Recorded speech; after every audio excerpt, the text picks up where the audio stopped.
Hi, my name's Emma, and let's talk spooky stuff.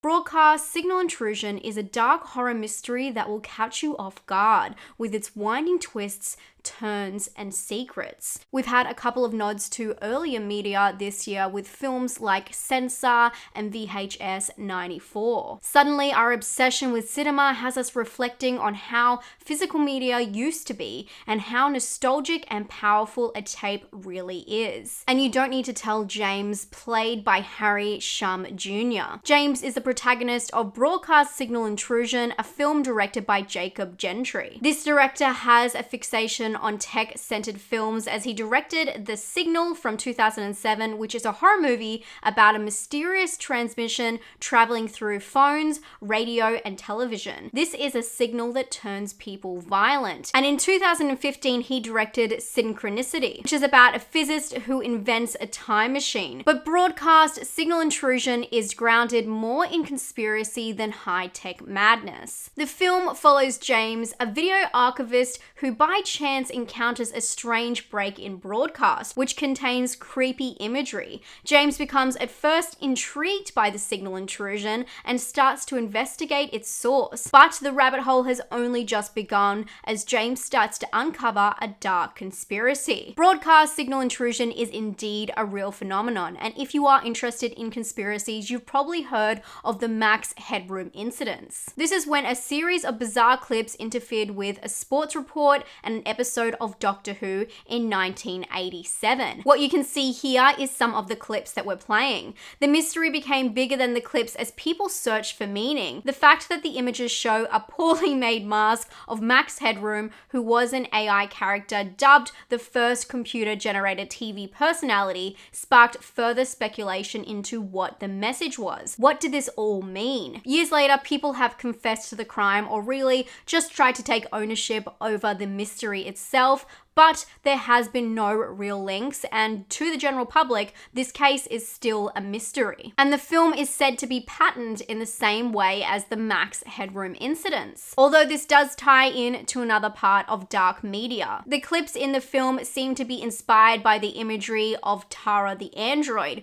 who was at the center of a strange viral clip called I Feel Fantastic. If you're into conspiracy theory and any dark media, this is pretty obvious from the jump what this story is trying to connect to, and the inspirations make it that much more exciting. Drawing inspiration from real life is a joy to anyone who's interested in these subject matters, and it made it a really interesting experience. From the jump, the film dives into James's obsession, and within a few minutes, the plot is already established. So if you are into fast-paced films, this one might be for you. I would have liked a better setup for James, but we get plenty of soft moments throughout the film that reveal all we need to know about the character and his background. Although the film does not step over the line, it prefers to stay as mysterious as the broadcast itself, leaving a lot to the audience's interpretation, and for me, that was just the right amount. Although it's a jolty start, I honestly love the performances in this film, standouts being Harry Shum Jr. himself and Kelly Mack, who plays Alice. But here's where things get a little bit shaky. The film has a strange need to pair each scene with a dramatic score, and these begin to change the tone of the film and at times betray some of the actors working against their expression. I couldn't really figure out the intent from the start because it feels almost like a film noir approach. Pairing this with the art design of the film, I couldn't help but think that moments like this or this were meant to be some kind of throwback mystery horror with a noir stylization. But soon after this, the tone totally shifted and it dropped the whole jazzy feel. But it was still a very epic and noticeable score. There was a couple of really tense moments that were overshadowed by the music. It comes in, stealing the moment from these jaw-dropping scenes, and it really broke the spell for me. I also feel like it interrupted the pacing. With a different score, this film would take a really really sinister turn. But broadcast Signal Intrusion is still worth a spin. I'd recommend it to those who are interested in conspiracy theories, strange videos, and the 2020 film The Empty Man. The Empty Man, although not similar in subject matter, shares some of the same tonal aspects, the hunt for truth while uncovering a dark mystery. The film is not perfect, but it's certainly interesting and a treat for those who are interested in the subject matter. And the visuals on these clips are truly chilling. If you watch this in the middle of the night, you're bound to feel uneasy.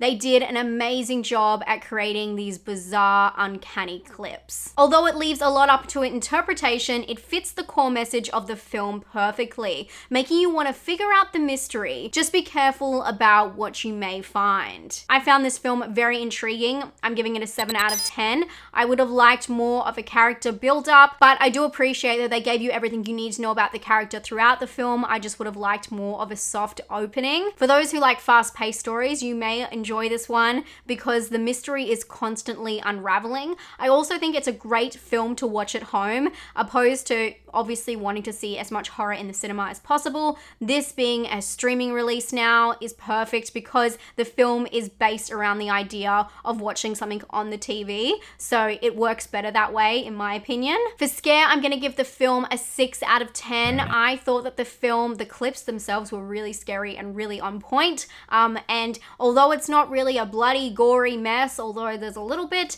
I just really think the psychological element pushes it over the average scare score, which would be a 5, in the middle. I thought that it can be quite creepy, so I can't wait to see if some of you think it's creepy as well. And for originality, I'm gonna give it a 7 out of 10. I felt like this was a really original concept, although we've seen VHS looked at in VHS 94 and Censor and things like The Ring. We haven't really seen them talk about broadcast intrusion signals, or really I liked the fact they linked it back to real life cases. So people watching it feels familiar, like it's something that did happen, which is really eerie and interesting, and I love drawing that from real life. Yeah, I thought it was a really original take.